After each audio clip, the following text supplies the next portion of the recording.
Told you it'd be quick. That was about a 30-second break. Coming out of that, we do have a bit of a technical issue on our end that's preventing us from showing game number 5, which is unfortunate, but 2 best of 5s today. Bork ends up winning game number 5 in this case. So hats off to them. They fight back. A couple good games out of them, and then game 5 going their way as well.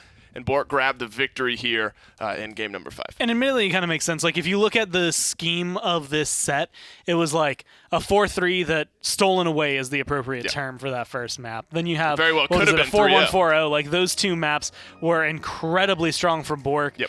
And then one where just going to take words from Evan's mouth, where it was just sloppy play, like mistakes on both sides. Bork, I think, overall has the cleanest team play out of these 2, so it does make sense to be like, well, in a 5th game, of course they win. I mean, that was very, very close to being a 3-0 with the way that first Ice Mines maps went, and then the next 2, of course, going pretty handily in the way of Bork. That is going to be it for set number 3 of the day, though, but we have one more set for you. We have Sanguine and Nation of Power teams 1 and 2 in this region right after this break. Stick around. The Paladins Minor League, brought to you by Skillshot, High Res, Evil Mojo, INAP, Steel Series, and Respawn.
Hi, my name is Ryan, aka Rubu, and I play tank for Team Envy.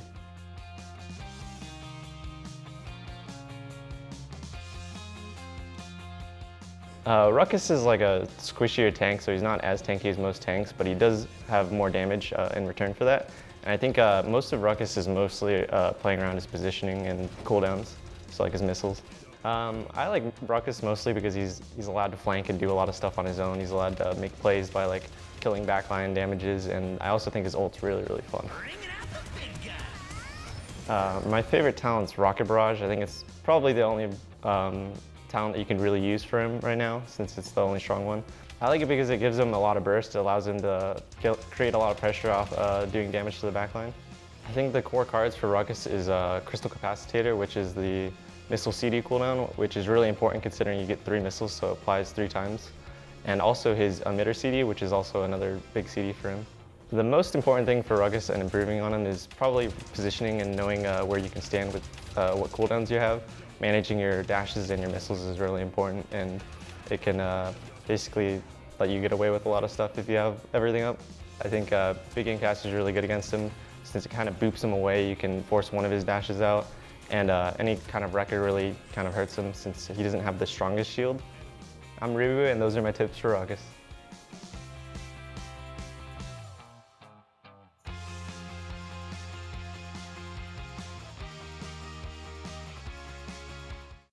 Hey, ladies and gentlemen, welcome back. We are here at the end of our day of the PML, but there's still one more match to go. It's going to be Sanguine versus Nation of Power.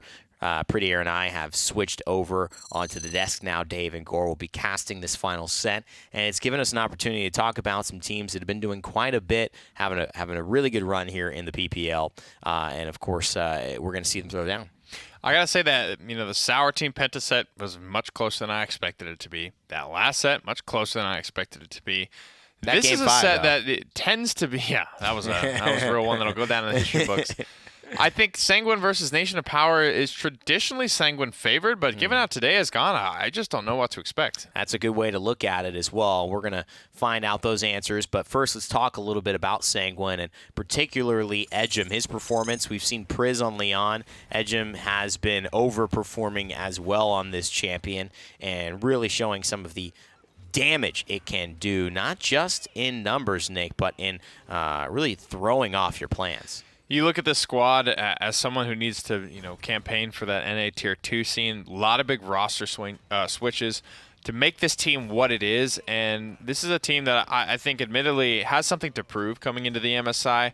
I think a lot of people already have respect for Penta. A lot of the players on that squad are very seasoned. They're looking very, very good in the online stages. But for NA, I haven't heard too much in the way of we're super worried about Sanguine. So this is a team that I definitely have my eye on because I'm not so sure I want to count them out of doing pretty well at the MSI. Yeah. But they're also a team that I think do need to prove themselves because there's, like I said, a lot of roster switch-ups, kind of a fresh five as a unit overall. So they need some reps in the gym for sure. Well, going against him is going to be Nation of Power's Stigma, and him and Poison have been really a package duo. They were the off-season trade that really came in, gave him an influx of talent and also experience. Poison playing with the Renegades formerly in the PPL. Stigma hasn't gotten to that level yet, but he is, if anything, very close to being the main damage force for this team. I think when you look at new people on the scene, he's been one that I have my eye on. Last season it was kind of Ninu in the PPL. For me, this guy is one to watch. I think he's been incredible on a lot of different stuff, forcing Kinessa on some maps, almost like a Hakate level Kinessa player where he just feels so comfortable running it in a lot of situations. I think that's really, really telling about the type of player that he is, and a lot of what you've got coming in is really just what you can prove. You haven't really changed anyone's mind yet. You have so much to prove, so you got to have that belief and that confidence in yourself. Going to be important. Serpent Beach is the map you saw a lot of those highlights from Edgem and Stigma, both playing different champions, and if it goes the way we saw last set, we will see Shaolin and Leon prioritized in some way. We actually got to the point in the set where the Shaolin was banned. I mean, that's kind of a weird one. Yeah. And NA doing their own little micro thing here. That's one thing to note is that the minor league drafts are still pretty personal. I think they're not really everyone can play everything at the same level, so we really do have a lot of value here, in the Bomb King ban, in the Shaolin, the Eevee ban. Right. And not to say some of those things don't have merit in the Premier League as well, and their niche strategies, like if you're trying to ban out Random Noob, you'll see him attacked in 3 different characters, something like that. But overall, it does feel like there is still those very clear, defined power picks that these minor leagues could be attacked on in the MSI. Yeah, that's going to be something they have to get ready for because this is not the ultimate competition they will be facing, but it is dang good. Sanguine already with the Conley on. You can tell the priorities are heavily in that position, but no Genos. Atlas says no problem. Nation of Power. It's some very strong power picks, but Sanguine, they respond at least with somebody who can keep up with the damage that's going to be output. Good start for them. I like this hard-hitting Luminary comp, but obviously very solid stuff for Sanguine. Very confident in the Leon, like you saw in some of those highlights. Bomb King ban is something you're expecting to see because Sanguine have and will first pick this for Neo, especially on maps where it can kind of take off. Not a lot of vertical mobility left on the board, but given how we've seen this map go today, you can draft a comp that doesn't necessarily command the high ground super well and just win the point fight very, very well and effectively. Team that did it earlier had Makoa to pull people off the high ground, so they didn't necessarily have to be able to chase up onto the high ground to win these fights. We'll see how Sanguine manages to do it. They have overpower, so that can maybe sort of like a ham-fisted McCulloch once around, twice around, if you can pull that off. So they have answers to it, but ultimate answers are not always what you need in terms of consistency. I actually kind of like Nation of Power's Vivian here, although we didn't like it in that last setup. I kind of find it valuable given the fact that Eevee, Atlas, and especially just the ticking bomb of Anar, although it won't be as tanky as maybe they would have liked, is always something to consider. She's got a couple things where you can't really just look at Vivian in this composition. And a lot of these champions are going to have to go toe-to-toe with her. She wins a lot of those duels as well. But we're going to find out as we head down to our casters and get this game going. It's Dave, it's Gore to take us through it. It is me, it is Gore, and it is another. Is it, though? I guess, Gore, we are not getting introspective yet again. I had it on the what desk. What does it mean? No, yeah. What does it mean to be Dave? What does it mean to be Gore? to pick Leon over Genos? What does it mean? Let's break it down, Gore. What does it mean to pick Leon over Genos? You prioritize her higher. One of two things. Sanguine don't think Genos is a threat, or they are so sure Leon is going to be incredibly strong either for Nation of Power or against them, they go ahead and grab it. And I think that might be more on the nose, just as far as things will go. It is going to be Neo piloting that one, so expect some really good shots out of him. But it is a very interesting choice to make overall. Yep. We've just seen, like, for a lot of the top teams, specifically in the PPL, and admittedly in the PML in the last few weeks, we have seen Genos be very high priority, ban-worthy even in a lot of these scenarios. And so passing him up when you could get Con Genos is a huge deal. Yeah, it is. But they obviously have a plan in their back pocket, something that they're ready to look for, and controlling this high ground is really the key to winning these point fights here on this map, and doing so right off the bat. Our Nation of Power, they just walk straight up this top zone here, and Poison is able to blink in, blink out, get some chunk damage. Jalen Sanity just kind of dancing around this back wall. He was the one to get 24% for Sanguine, though. Now, finally, Nation of Power are going to plant Jay there on the point on the Anar. Just some poke back and forth here. No first blood just yet. Jalen Sanity goes low, but is able to utilize the bowling ball shielding to get out. As I say it, there's Poison, blinks in, finds Neo, and now the doors could be open for Nation of Power. And this is just really, really solid play from them overall, being able to control the high ground. And that's the big thing about this map. It's high ground control, and that's the biggest issue. Sanguine don't have it. They don't really have what we saw, and this was a discussion we actually had at the beginning of the day, if you can remember that far back, is that there was a composition that was a Castle Leon, but the biggest saving grace it had was that it had a McCoy, had the ability to say, like, maybe we can't get up and take the high ground away from you, but we can pull you down to our playing field. Like, you can come down to us, and that was the big thing. Right now, Vivian, admittedly, is safe except for the range fight, which admittedly is probably where she's going to be fighting a lot, but she's kind of just going to chill up here. She has an Eevee bodyguard. She has a Genos. Like, she's going to do a lot of damage. And purely on a mobility level, if you look at it that way, it's really Eevee. I mean, you have Damba, who has the Slither as well, but as far as up and down, Poison on this Eevee is really all you're going to get as far as being able to move up and down from that high ground. Stigma's finding one here. Onto Neo. But yeah, just generic, I would say, map control, high ground control to start off this game. Through time and space, gets cast out. Edgem gets reeled in. That's going to open up the door here early on. That's a lot of their range advantage. So you don't have the mobility. You really lean on the range in that case. And having Leon as the first one down here, that's really helpful for Nation of Power. And it's a solid shot to be able to get rid of it. Again, you're looking at high ground, and this time it's kind of in reverse. So when you're on the point, if you lose your high ground, you're pretty much off the high ground. That's all it's going to be. Here for Sanguine, they're going to be able to come out and take control of it immediately. And so Poison on the other side is going to be the one that either takes it away or gives it to them, depending on where his performance is going to lie. And as of now, it's just the proper zone. It's just a couple of shots here, a couple of shots there. Nothing to find a kill just yet, but it's keeping them locked away. And admittedly, you're doing exactly what you need, because look at the payload. It's moving forward. Everyone's locked down upstairs. Yep. They're not paying attention to what the important matters are. Ultimates are starting to fly here. Baller Steve, that's going to be a good Dread Serpent for one. Onto Jay Edgem as well. Respawns back into the game to get one for himself. Neo as well. Everyone from Sanguine now getting onto the board. 50 seconds left, though. But Nation of Power, I mean, they did throw some stuff at the wall there. The Exiles coming through, as well as through time and space. Sentinels, well, you just kind of throw those out at your own will. Seismic Crash. Only the Ice Storm ready for Nation of Power, but Sanguine, they have the tools to defend with here. Really, Enlightenment, Overpower. Overpower is the one that I'm looking at. That could turn one of these on its head. Obviously, in an ideal world, you don't use too much here on the defense if you're able to find maybe 1 or 2 more picks. Well, as I say it, there's the Overpower. Goes on to Stigma's. The damage there to clean up the kill, though, into the wall. Stigma doesn't end up dying, but Edgem is there to clean up that kill. 15 seconds left here, Gore. Edgem has the high ground. The Void Grip's going to force him to scoot his way out of this one. This one's on a knife edge. And he has an Enlightenment available, which admittedly is a good way to get rid of that Inara.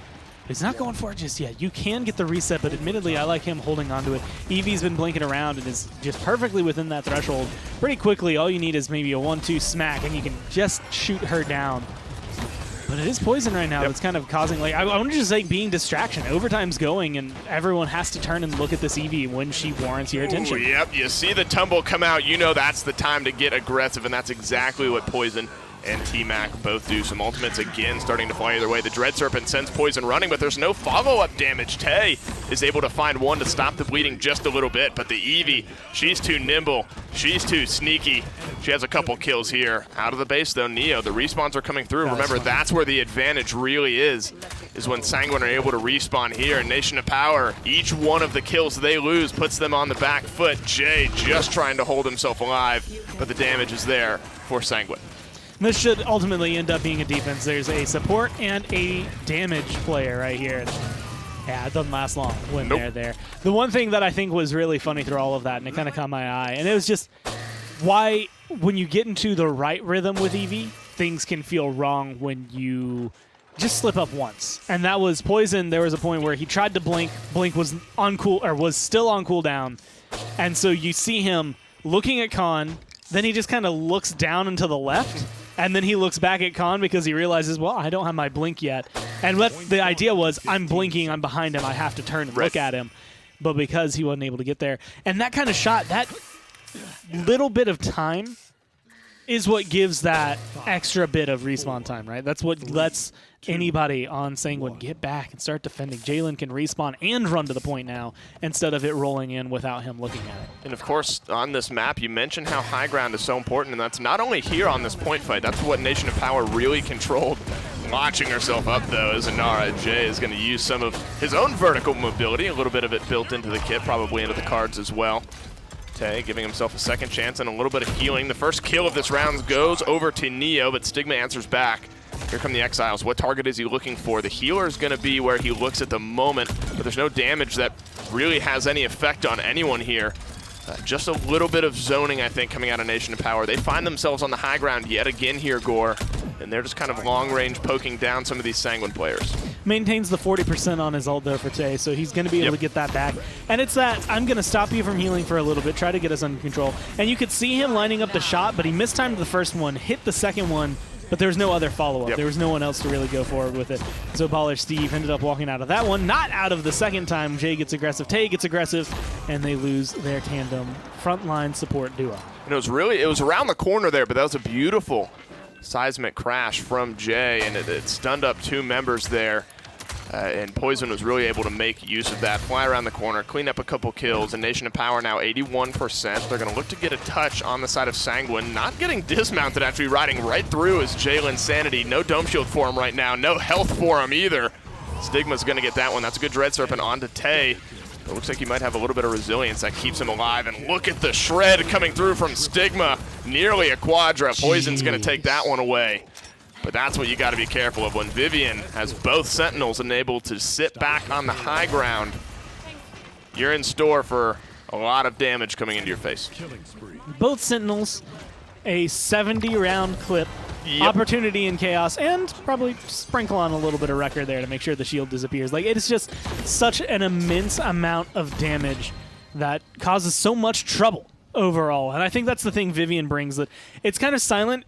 You have to tread the right line with it, though. I think, what was it, the first 2 sets today, we saw Vivian come through, and both times she just fell flat on her face. Like, she didn't have the impact you wanted. And I think that's kind of that's the edge you have to play on, is just like, this could be a phenomenal champion if it's put in the right scenarios, and we have to make sure we create the scenarios for her to be successful. If you're able to, I mean, they've done such a good job on the side of Sanguine, or Nation of Power, excuse me, on the point fight, really holding down that high ground around the top by the waterfall, but then Sanguine have been able to answer back and hold the high ground coming out of their own base, and it's sort of been a tale of two sides here. Poison, the one really with the mobility for Nation of Power to try to get up and contest some of that, but you see coming right out of base, being able to just walk into high ground essentially, is Sanguine. I'm never going to get over the Pop-Tart Inara. The Pop-Tart Inara. I actually haven't heard that. I really enjoy that. Pop-Tart Inara. Pop goes the Inara. Pop goes the Inara. But this is the high ground we got to look at here. Oh, Overpower sneaks its way through. Poison is going to get grabbed up and killed there. So Nation of Power, I guess, realized that, wall themselves off, back off. I think that's well played on their part. If all that Overpower does is stall things out just a little bit, they'll probably consider that a win. It's a good setback as well. And now Jay is back on the ground. We'll see if she comes through. My summit loadout for Inara is called Bouncy Girl. Not Pop-Tart? Not Pop-Tart. Not Toaster Strudel. Just Bouncy Girl. Because it just makes me laugh. It's just... And it's because she has no mobility that moves her like that, except for when you have summit. And so you never see it, except for, like, on this map, really. And Inara's just not supposed to move like that. It's just so silly. Well, she's a rock warden or something like that. It's not someone that you expect to see popping up in the air, especially not when it's just a wall that she's raised underneath herself. But here's blocking off that buzzword of high ground that's so often said on this map. Poison staying up top. Jay is going to start this fight. Dashing out of vision is the Leon there in the back line. Poison needs to be good on a few of these shots. Goes into the ice block. Is going to dash out of the 1v1, but now he's going to get aggressive. Stigma in the meantime cleans up Edgem. Neo needs to be the one to turn this one around. Big game shots are good, but so are Stigma's. Dread Serpent finds a couple of targets. A good double setback here for Tay, and it looks like this payload, and it's going to go through.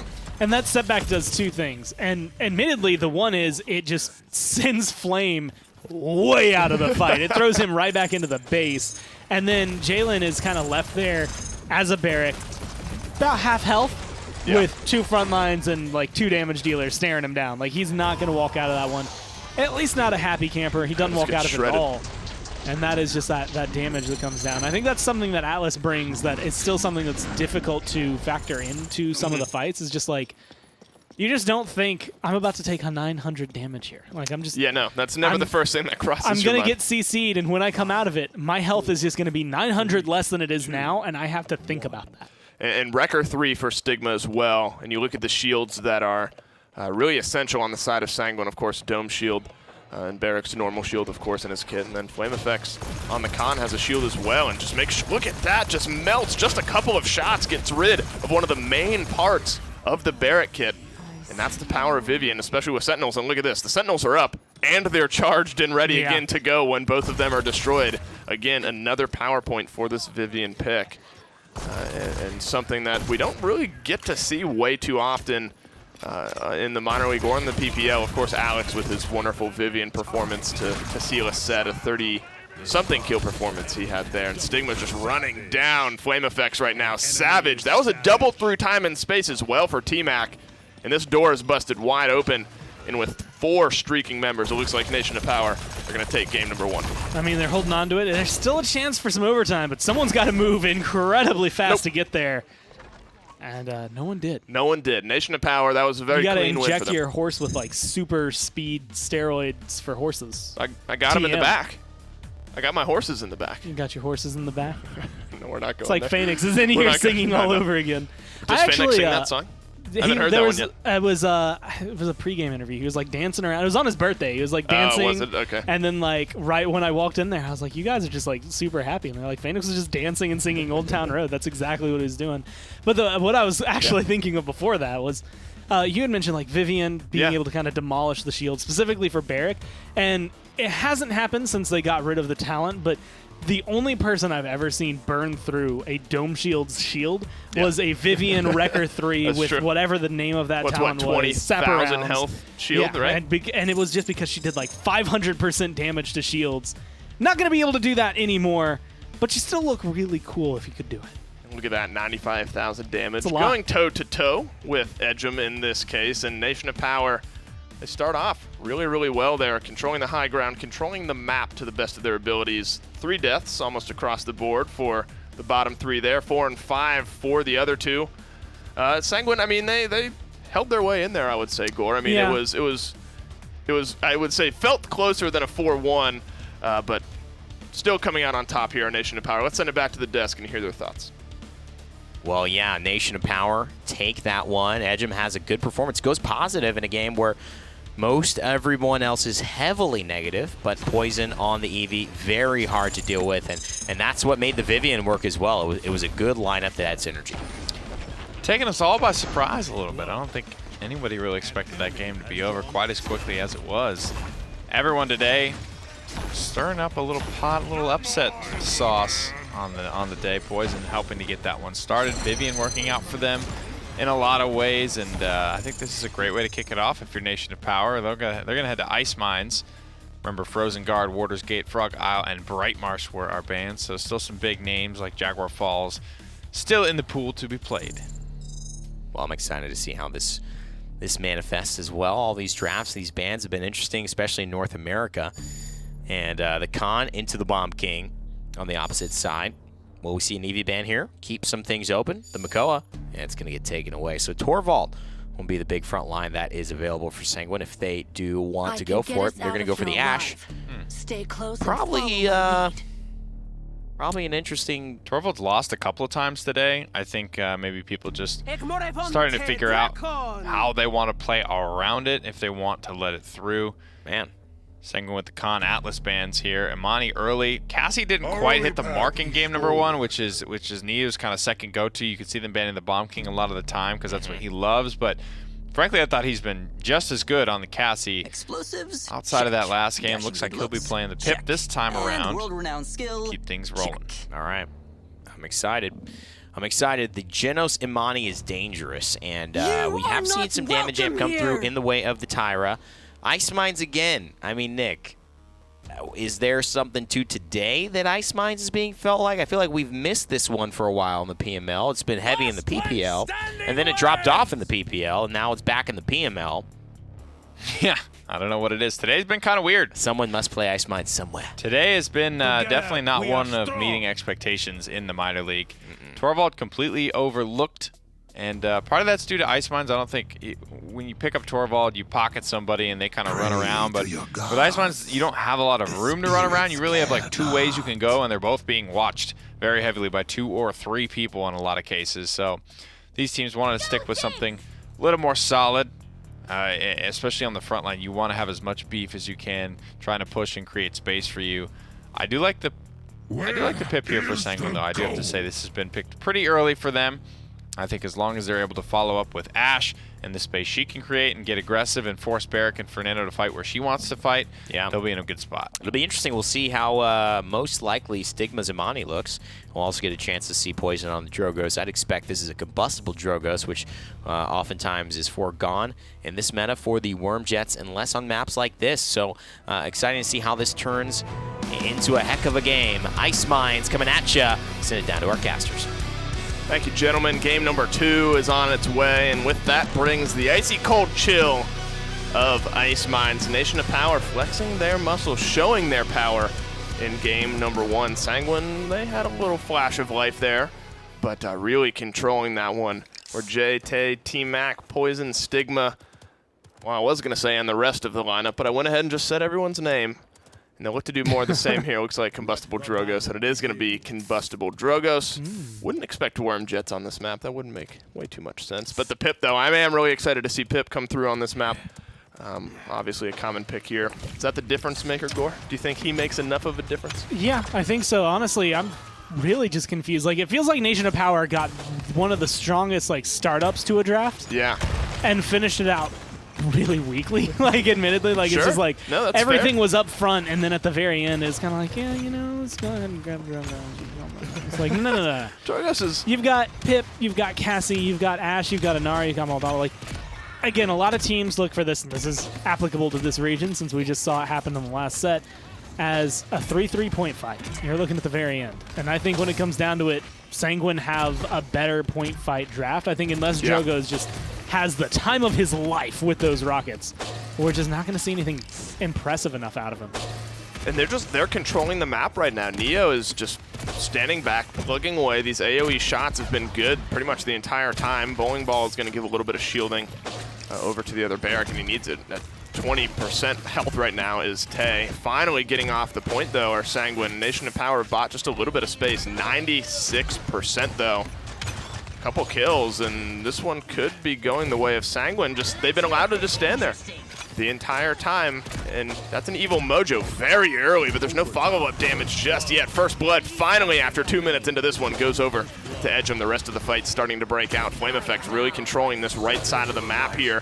Through time and space is going to go just a little bit wide, dancing around that, but Jay is so low, and the health bars were not in the favor of Nation of Power, and the point bar was in the favor of Sanguine in this case. Finally, the kills roll, and Sanguine 1-0 here on Ice Mines. And there's two ways I look at this map. It's kind of like what we got earlier when you saw Bork and Zenith play on it, or what I'm expecting Sanguine to do here. And it's high expectations, but it's something that I would hold for like the PPL teams as well. If you choose Ice Mines, you need to be prepared to 4-0 or 4-1 on it. Otherwise, you're going to go 20 minutes and potentially lose your own map. That is a game you don't want to have to play. But when you play like this, when you get that aggressive, when you bring a different style and a different flavor to the map, you just control it completely. Yeah. And that Dome Shield was very defensive for Tay there. Did zone out Ash just a little bit. The Assert Dominance was great.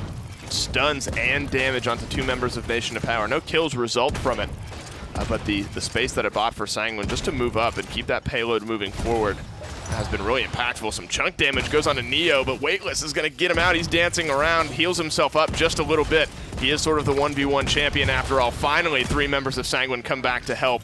And now way out of position, way behind the back lines is Tay on this barrack. They're going to send Flame Effects to try to wrap this one up. Neo, though, off screen, gets a J as well. So seemingly after that kill goes through, and it does, two frontliners down now for Nation of Power. The kills could start rolling in Sanguine's favor. And as of right now, they're just setting up. They're coming around the corner. They're locking down Nation of Power. When you have a kill, like when Barrett's not on board, you should be, I guess, in control is the only way I can think of it. Like, you should be able to kind of drive this payload where you want it to. If you can get rid of Stigma here, it'll probably make things a lot easier for you as well. But those two, they're going to be dancing up here on the balcony. This is going to be a very difficult spot. A little bit of fire stance coming out. Kind of odd coming through, considering the poke you can get nice stance. And this is typically the, in my mindset, the I'm going to Inferno Cannon, then I'm going to throw a few shots because I have to wait for my cooldown to switch back. But Splitting Ice does so much damage. Frostbomb does so much damage. Didn't even get an Inferno Cannon through that. Especially in little walkways like that. That's exactly where you want Splitting Ice to hit. He did get a couple shots out, but instead Neo's the one taking this fight over. Jay's half health. It's not going to matter. You can't contest anyway. Evil Mojo ripe and ready, as well as, well, all the other four ultimates for Sanguine. Nation of Power 5 strong as well. But if Sanguine control this point fight like they did last time, Gore, I'm not sure ultimates are really going to save Nation of Power. And that's the big key, right? I mean, ultimates were coming online. Like, you had actually called it out. There was no follow-up on that Evil Mojo, and you can still see it. Like, the kills came through afterward. Yeah. But it was not the Evil Mojo that necessarily got it. It was that kind of spooked them into those positions. Wow, 1 kill for Nation of Power. Oh, wow. I mean, that was a 5... Yeah, I was going to say, that was a 5-minute first half. Huh. I guess I didn't realize that there was a single kill. That actually surprises me. So 1 kill for Stigma on the first half of things, despite it being a 5-minute round with the rest of Sanguine. Of course, that means 4 streaks for the blue team here on Ice Mines.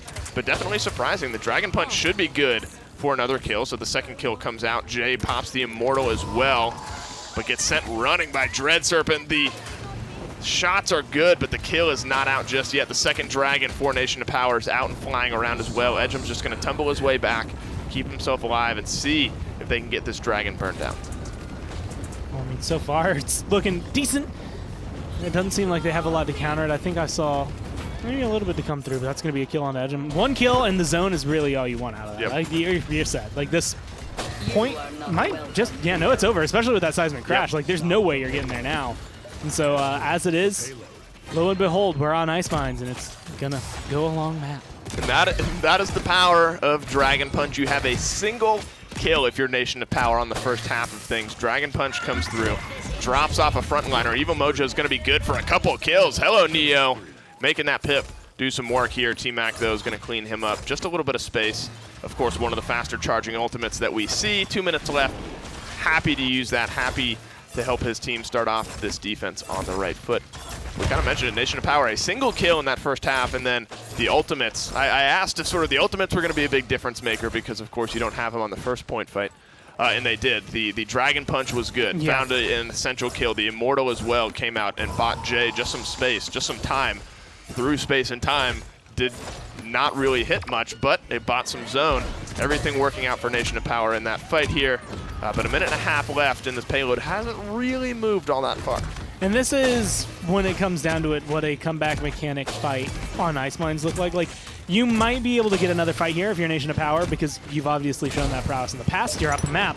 But you also have to come in and recognize that, well, we got that one because it captured so much faster. Right. Like, if they have the ability to come in and Seismic Crash, the ability to come in and Evil Mojo on the point, that makes a significant difference in that fight, especially because Nation of Power did, the thing you have to do when you're down, which is we threw 3 or 4 ults at you to make sure that we would capture this, and we did. What are we going to do with it afterward, right? They chased the car, they caught the car, and then Sanguine put a police block up in front of them. That was a beautiful shoulder bash. Neo really has come alive as well in the second half. You definitely had a good first half to this map when Sanguine were able to capture and push as well, but this defensive stand from the Pip has been exceptional up to this point. Evil Mojos have been good. The first one found some targets, not necessarily any damage, but a couple multi-target Evil Mojos so far for the Spray Master himself on Sanguine here. 15 seconds left. This payload, it's a pretty good distance to go. Nation of Power need to win a fight just to get there right now. Both teams will probably elect just poke things through, not wanting to invest too much ultimate-wise, because we saw the way things worked out for Nation of Power. When they have all their ultimates, the team fight worked out really well for them. If they're able to win this fight, though, there still could be a chance. Well, a couple of good shots from this Drogo is going to be able to open it up. Tay gets credit for the kill, but this is actually the big one. Poison has been known for this Drogos, does a lot of work on this Drogos, but this is not Drogos' best map, I would say. This is one of the ones where, admittedly, and this actually kind of goes back to like where the bans would be, things like that. You're looking at Pip probably being the best blaster on this map with Bomb Kings somewhere in that line, maybe tied, maybe one slightly ahead of the other. And then you have to jump down to Drogos. Like, he's just the next best overall for that. And that's the awkward part, is because Combustible Drogos plays well, does good damage. There's not a lot of room for him to play around on this map. During this part of the push, though, he has a little bit more freedom to be himself. He can go up in the air. He can find more combustible shots. Like, this is probably where he is best. And that's where it gets scary, because if you're Nation of Power, you can convert. I know. I mean, I had sort of mentioned, yeah, this is pretty far out. 15 seconds, still a long way to go. Now it's at the point where teams can invest ultimates because it's so close that a big fight win could push it through. Flame effects, that's a big assert dominance. That's a big play. They only use the one single ultimate. That's about as much value as you can get. A point I was going to make before they started throwing ultimates is for a team that's up 2-1 and you're on defense, I feel like you're more open at that point to throw some ultimates out there, because going up 3-1 is so different, I think, from being tied 2-2. Playing the rest of the game only needing one more point versus the other team being right up in there with you, I think is so different. But the assert dominance, the only thing used here. Baller Steve, 0-0-12. Giving the support some love as well here. The healing's been good. The Dread Serpents have been good as well. And Sanguine now rolling into this point fight with 4 ultimates. Nation of Power with 5. 5 rezills, though, for the red side. And that's going to help deal with a lot. That's going to help deal with the Evil Mojo. If it was up, it would help deal with that as their dominance, but it's also going to deal with the Dread Serpent, with the Seismic Crash. Like, Resilience is probably the best item in the store right now, I think so, for Nation of Power, because it shuts down so much. I mean, even right here, if you don't kill him in a few seconds, he's going to pop right back out, and he's under his Dome Shield. That's perfect for a Barrack. That was wonderful timing there. Throws down the Dome Shield right as he gets Evil Mojo, keeps himself alive. The Rezeal paying off for Tay on this one. Still fast cap, remember, for Nation of Power through time and space. Dragon still ready for him. Immortal and Dragon Punch, though, got used in that one. Only a couple kills. Flame Effects trying to just poke away at this Dragon, but in the meantime, you have the Dragon in Drogos. Dread Serpent's good onto one, but that Rezail is so short, catches through time and space right to the face, but that's going to be good for damage. He doesn't end up dying to it, but the damage follow-up is good. Nation of Power, 2-3 now.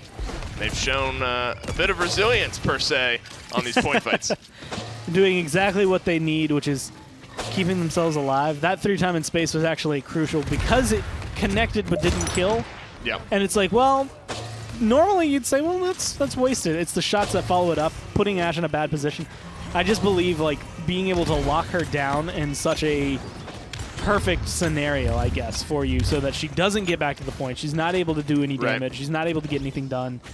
And no, there was no assert dominance, so admittedly, even if she gets out of that window, I don't think she's going to prolong the game any longer than it could be, but it is very much in that vein of just control her while you have the capabilities. And I wouldn't be surprised if, I mean, now with that point capture, that's 2 in the favor of Nation of Power, that really, they should spend those credits on more resilience. Like, I mean, if you get tier 3 for that here, again, every ultimate, and except for, I think, Scout, but maybe even the reveal from Scout is going to have resilience applying to it, which means Evil Mojo is going to do what it did there, except even worse. It's going to be like, cool, I'm a chicken. Okay, no, I'm not. Let's go. And then same thing for all the stuns, for all the control. You lose it on Sanguine. And that point fight is very much brought to you thanks to resilience. The Evil Mojo is good, but Jay is able to stay alive through it. The Dread Serpent was good as well. But Tay is able to stay alive through it. The rest of the follow-up, you're very correct in what you were saying. Seismic Crash finds a couple. Assert Dominance. I mean, literally every single ultimate, except for Cassie ultimate, does some sort of crowd control. So Nation of Power reading into that. Very smart play by them for just getting rid of a lot of that. The stun is good, and then look at that. Half a second later, Jay's able to pop right back up and get back into this fight. Rezo paying off in a big way for the boys in red. So what is the Rejuve Tape equivalent of resilience, right? Like, Rejuvenate is to Rejuve Tape. I was actually thinking about that. Can we make a resilience video? Like, you snap your leg in half, and it's re-healed within like a week or something like that, right? Right? The crowd control on yourself is healed within a week. There you go. You break somebody else's leg. There you go, perfectly. Edge him. There's a couple for the Cassie. He's had a bit of a quiet game up to this point, but making his presence felt there. Still 3-2. The defense isn't going to improve on the 3. Nation of Power, they've been good on these past 2 point fights after losing number 1. Damage dealt still goes to Stigma here. Despite being 3, 6, and 8, Stigma has, well, 28,000 more damage than the next in the game. Edgem, of course, that was the battle they highlighted on the desk. And one that I've been interested in watching is sort of the battle between Stigma and Edgem, 2 guys who are known for their Leon, 2 guys who are known for their snipers. But in this case, we get the Imani versus the Cassie damage-dealing matchups. All resilience, too, across the boards. And look at that, Master Riding as well. Nation of Power want to really speed onto this point fight. And they're going to get there first by far. This is probably the worst case scenario for Sanguine, I would think. Like, I mean, a lot of resilience, Master Riding to get set up first. Like, not everyone's going to be there, but you get that kind of shot from T-Mac because of it. Yep, you're able to get yourself in position, drop the roots, launch through time and space, and look at this. Look at their zone. They're already around the corner before Sanguine are even able to get there. The Dragon goes flying as well, and Sanguine, I mean, even if they don't get killed here by the Dragon, they are forced back. They cannot take a step forward around this corner lest they want to get burnt away. And look at how much damage the Dragon's doing, and I'm okay with that. Stigma should be okay with that. You don't get any kills, but you find so much zone. You have half a fast cap as well. Ultimate's starting to fly as well for Nation of Power. They're kind of fighting their way back into this one, but it does not matter. Sanguine, excuse me, are fighting their way back in. Nation of Power, they find the important kills. Now we're tied up here, Gore, 3-3. And Ice Mines is the map where that 4th point fight is really where it all comes down to. And I mean, this, I wouldn't be surprised if we saw this get converted. Like, it's this weird area. They just invested pretty much everything except the Immortal to get that point. But they force so much out of Sanguine as well. Like, it's just in that awkward area where Sanguine have to be ready to commit ults at the end of this. Like, there is very little scenarios I can think of after this round that Nation of Power don't come out on top, right? Like, I'm trying to draw it out, and I'm just like, well, I mean, you get a bunch of ults, and they defend. Well, okay, they're going into a 3-3 without any ults.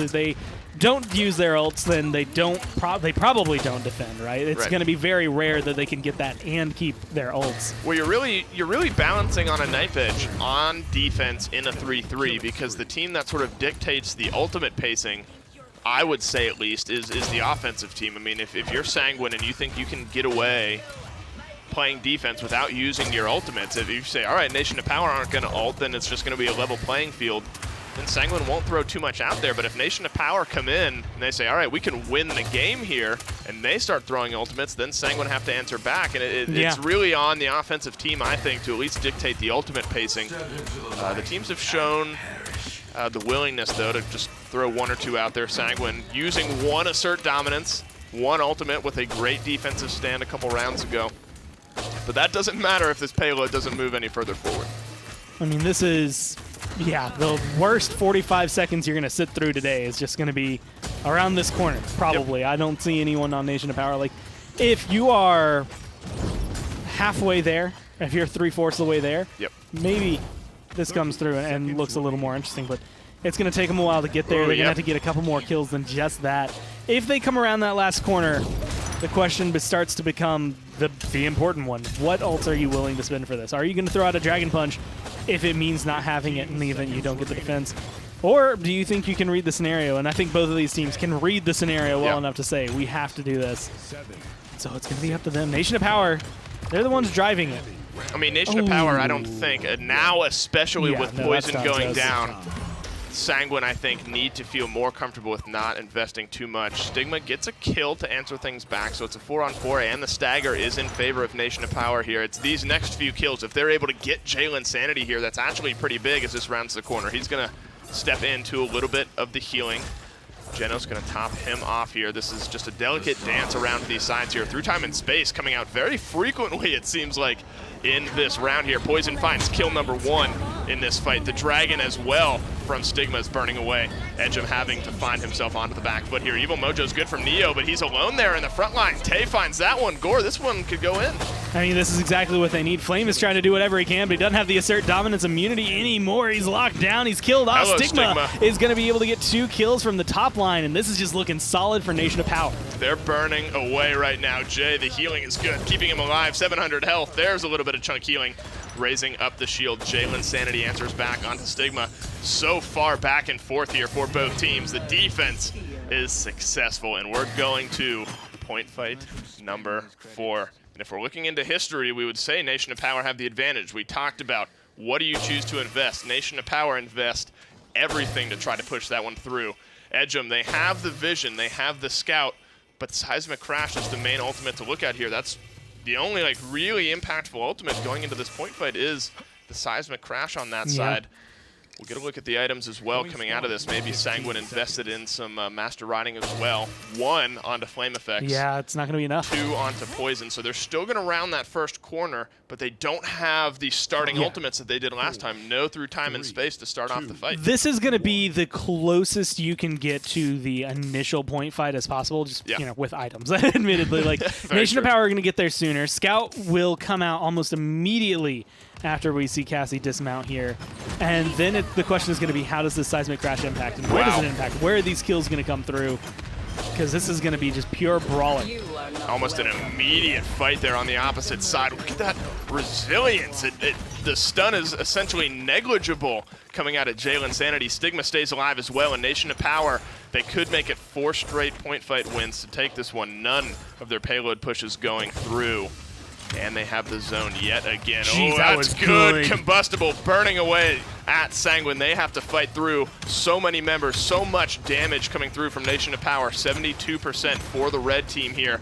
Jalen Sanity needs to stay alive. You lose your Anar, that's your main contest point. Just plugging away damage here as Poison doesn't get it just as of yet. Doing whatever they can. There's going to be a nice Evil Mojo, and that's going to convert a kill. Jay is gone, and that gets rid of an Immortal as well, but ults are coming online. The Dragon comes out. I don't know what that one was for, because Imani is going to die in the fray, but it's okay because they trade out 2 for 1 right now, and they're keeping themselves rolling. And I think that could be it for the red team. Baller Steve goes down, and along with it goes the healing. Still a little bit of supplemental healing here from Neo, but Poison's going to be winning this duel at the moment, and that's going to do it. Nation of Power, they go down early, but win 4 straight points. to win the game. That is Ice Mine score. That is Ice Mines. That is... I don't even know where to begin with that. Like, they played the map even if they didn't get... Like, I feel like overall Sanguine had the better draft for the map. Yeah. But Nation of Power played a better Ice Mines overall. Like, the draft didn't come into it. The items played well, and the way they approached every single point fight after that first one was perfect. I mean, Resilience basically countering out all the ultimates literally over everything. on the other side. We have another tied series here, 1-1. Let's send it back to the desk and hear what they thought. Well, we've been ice mined today, that is for sure. I think those mines are closed at this point, so no one is able to go back. Thank goodness, a little bit. It's a long one, but it's a good one. And Nation of Power get the result, even though it does go the distance. Taco's gotten to see 2 impossible 20-minute games of Paladins today. That's right. 8 six-figure numbers. Stigma almost breaking 200,000 damage. Just an abnormal situation in general. But, you know, when you have a game of this length, you will see those abnormal numbers. This was the moment that they tried to finish the game, couldn't quite do it, as the Inara and Damba were the pair left standing. If maybe he had gotten the Damba with the fire, that might have been the difference. You know, when it makes it into this, like, hyper late game state, the casters are right. You're really not drafting a composition worrying too much about being, you know, completely countered out by Resilience by every single character. Your teamfight really evolves when you have 4 hard crowd controls that all of a sudden just do nothing. You need to really reevaluate. And when you've already been bruising and brawling for 20 minutes, it's very difficult to make that change. Resilience really helps Nation of Power come out on top of that one. Jaguar Falls here, map 3. After getting real wonky, we get real simple and go to one of the earliest maps in the game. Jaguar Falls, getting ready for the picks and bans. They should be on your screen now, as well am I. Hello. A wild Evan appears. I'd be a great Pokemon. What Pokemon would you be? That's a good question. Original. Probably like out of the just original a Mewtwo. squad. Just like Mewtwo. a casual Articuno. You know? A legendary. Yeah. That's legendary? I didn't know. I was just kind of going with the energy. He's a starter. He's a starter, right? He's like Zapdos. Zapdos is a he's like a low tier starter. He's a level low tier. You can catch Zapdos in Pallet Town. Yeah. So that's, you know, that's kind of what I would do. What about you? Clefairy? Dry Bones? Maybe start with like a Jigglypuff. Jigglypuff? Yeah. Yeah, you seem like a kind of Jigglypuff Jiggly guy. and Puffy. Yeah. That's cool though, man. I mean, we all, you know, we all do. Just sing it. Yeah. Let me just sing my song. Yeah. You know, you're very musical, and you know, I think that would show up.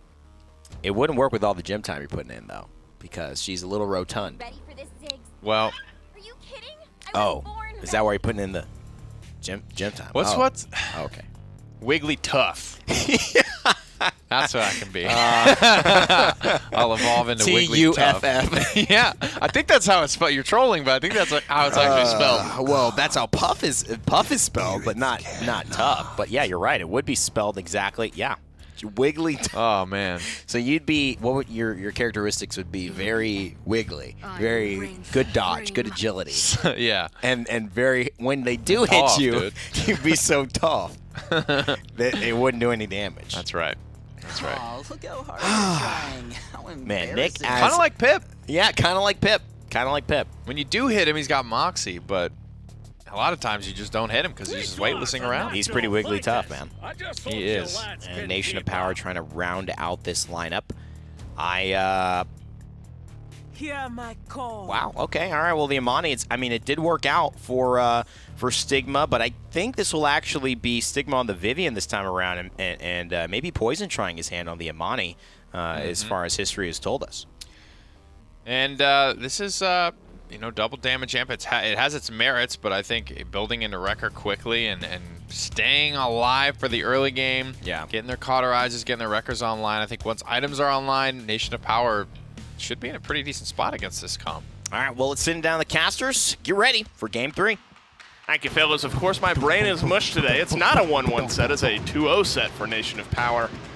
That long Ice Mines game, it really turns the brain to mush, the legs to Ice jelly. Mines just turns everything to mush. I mean, it was a hard-fought game. It was actually, honestly, That was a fun. it was a an fun entertaining Ice Mines game. I will give that. That Ice Mines, as far as Ice Mines can go, was my favorite kind of 4-3, I guess. Right. No, that's fair. I agree. Because it was back a in action-packed right. 4-3 versus a cool. Now we're gonna sit here for 2.5 minutes, so let's talk about whatever we want. Gore, how do you really feel about Ice Mines? Also, if there was any confusion, Wigglytuff is a real Pokemon. Yeah, no, that is true. That is not a. It's a 100% Pokemon. A gym joke Pokemon. That is a real. Jigglypuff evolves into a Wigglytuff. Like that is. These are accurate sentences. Which doesn't and sound I think much they more. added a pre. You know what I mean? Like one before. A pre-evolution? I can't remember. Maybe not. I might be thinking of a different one. I have no idea. I'm out of touch. After with, like Gen 3, dude, I just miss me with it. I just can't remember any of them. No Sword and Shield for you? 150 I can remember. Yeah, that's true. Right? About 300 I can remember. Do you know the Pokemon Sort rap? of. Do you know the rap? No. I should, but I don't. But then, like, now they're like 700, 800. Like, Yeah. if you're expecting, and then, like, certain types counter other types, counter other types. You know what I mean? Like, it got a lot more complicated right. than I thought it was ever going to. There's too many types. We expanded from the elements and got into something entirely different. Nation of Power, though. Snag First Blood. Really, I'm just lazy and didn't want to learn. I'll be honest. Like, that's 100% on me. I'm just That's a all bad right. human. No. You're just you're like a Pokemon simplicist. I don't know what the word. Simplicist. Yeah. Simplicist. I will play red, blue, and yellow. Yeah. Actually, I really liked Let's Go Eevee. That's right. I got Let's Go Eevee. And I loved it. I have a plushie Squirtle Oh, look at this damage. and a plushie Poliwag on my desk at home. Now, I saw KD tweet about this, I think. Baller Yeah, Steve, they're Jalen cute. Sanity, Neo, Edgem. That's 1, 2, 3, 4. Wait, that's the beginning of the Paladins rap. I was going to say that. Neo, Jalen Sanity. Perfect. All right, we got a Smite did a Smite rap, so we need to do a. Except they did it about the. They did gods. it. We just did names. We need to do player names for And our there's Paladins. 150, not really. All right. I mean, I guess with all the console players, probably.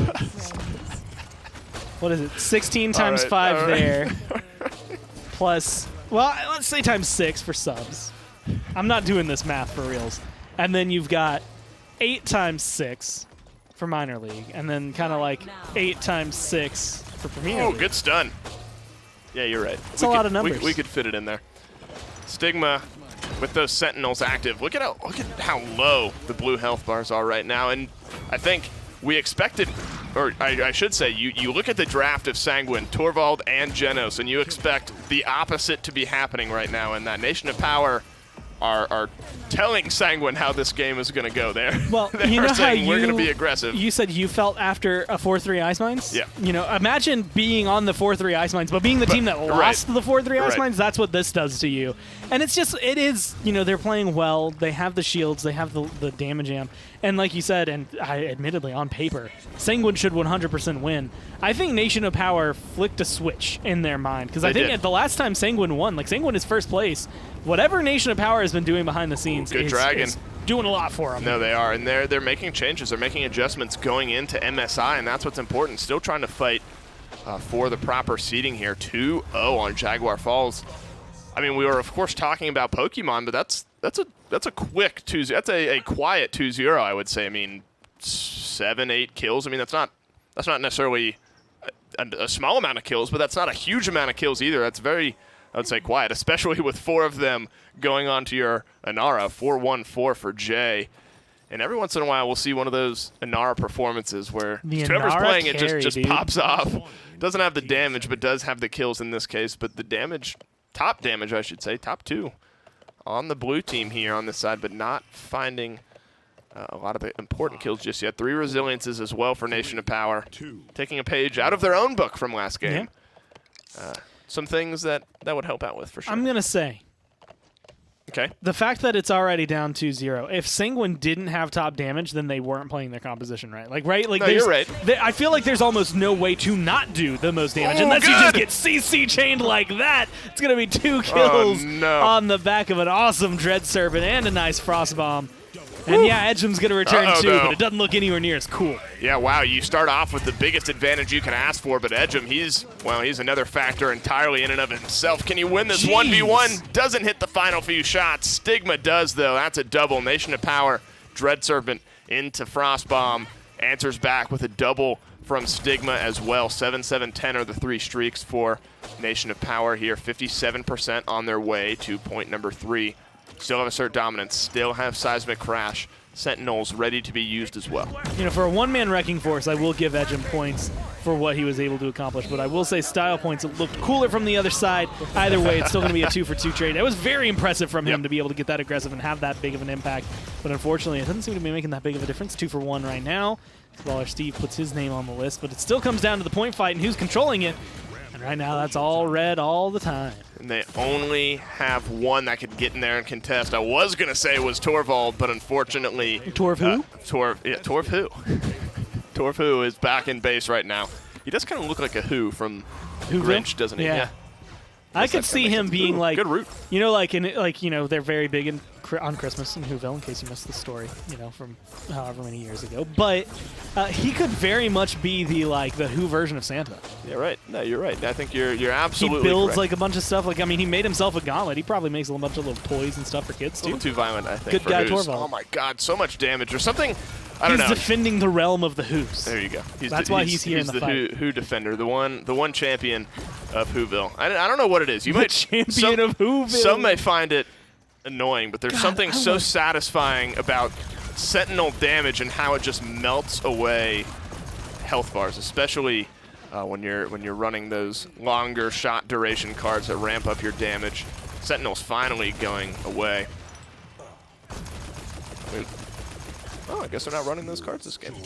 Nope, they are going to be running pretty much the normal. One step ahead is the most typical card for a Vivian, where it's just, I don't have any movement ability. I do not want to invest in Nimble. Oh, but look at just this. keep me running, keep me going. They have 20% lifesteal as Just well. run so all down. that damage, it's coming back as life. Oh my, just firing away at Sanguine. This payload's rounding the corner. This could be it, Gore, for our 3rd set of the day. Nation of Power, they've flipped some sort of switch.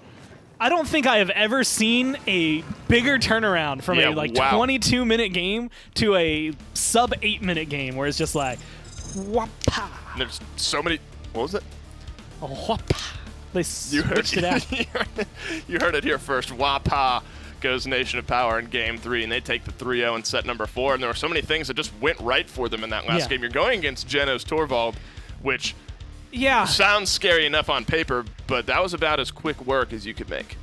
And I'm still trying, even watching the game, it's kind of how, they just handled it. Yep. There's no other way to describe it. They just handled what the issue was, which admittedly was kind of, we're going to deal with the fact that they're going to deal more damage with Genos. Right. We're going to kill Torvald off. We're going to go Wrecker. We're going to burn down these shields. Vivian is good on Jag Falls. She's good against shields, and she showcased her talents here. Definitely did. Well, our day is over. A couple 3-2s in the middle, flanked by 3-0s on either side. Let's send it back to the desk to wrap things up.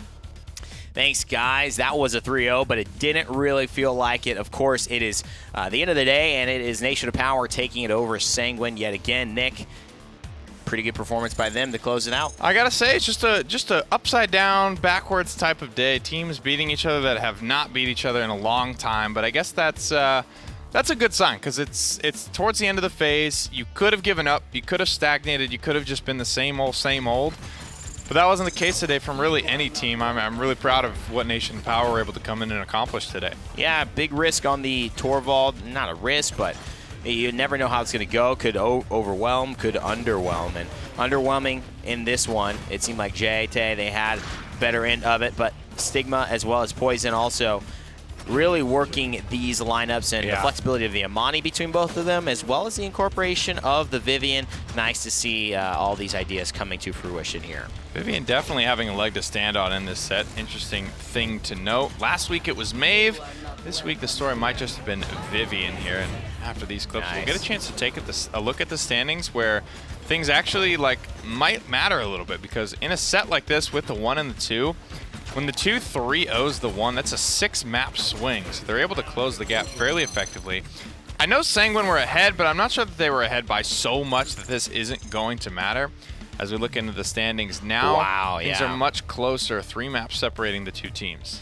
And that's what they, really wanted as far as Nation of Power, not only to maybe see if they could work in a nice kind of first place tie, but also with Poison and Sigma to really prep for LAN and try to secure these possibilities that, obviously are somebody's dream if you're in the PML right now. Let's take a look at the overall scores for today's Paladins Minor League. As we close out on the day, All Business, Blazing Stars, they went 3-0, as well as our final matchup, Sanguine and Nation of Power. That way for Nation of Power. In the middle, though, that's where the length hit. We had the final set of EU and the first set of NA go 5 games. Bork and Penta taking all of the chips after that one. Yes, sir. Sanguine Nation Power, you just watched it. That was the 3-0 to kind of capstone the day. It's unfortunate that Nation Power, their fate is a little bit out of their hands at this point. They won't have another shot at Sanguine. They have to just hope that Sanguine lose some games, lose some maps to some of these lower tier teams, which I'm not exactly holding my breath for. Neither am I. But let's take a look at next week, what you can expect. Besides the beautiful landscape of Atlanta. In fact, doesn't this just make you feel relaxed? Doesn't it just make you feel good, Nick? It does. Knowing that that's a where nice crispy sunset. A nice crispy, like it almost feels like that's happening right now. It might be. It might be. You never know. Matt Jameson, he's a fast one. Yeah. Penta, All Business, Sour Team, Blazing Stars. Should be a interesting one, but the 2 top teams facing off against the 2 third and fourth place teams. This is looking like a potential sweeps week, but everybody has a chance to prove themselves next Tuesday at 11 a.m. Eastern Time for Week 12. I believe that's the second to last week as well. Esports Weekly tomorrow, guys, if you didn't know, at 1 p.m. Eastern Time. So make sure to tune into that and get ready, of course, for the action. We're going to talk about PCL. Here's your actually a very illustrious I have a lot to talk about tomorrow. PML, the minor league correspondent. He will be working tirelessly for the rest of the night to correspond correctly for your Esports Weekly. The typewriter that we bought him for this position, actually that we pay him in because it was very rare, he's going to be using to correspond. So get ready for that. They're going to love this in the green room. Eastern Time. All right, guys, thanks so much. That's it for the show. We'll see you tomorrow. As always, never give up, never stop gaming. See you then. The Paladins Minor League, brought to you by Skillshot, High Res, Evil Mojo, INAP, Steel Series, and Respawn.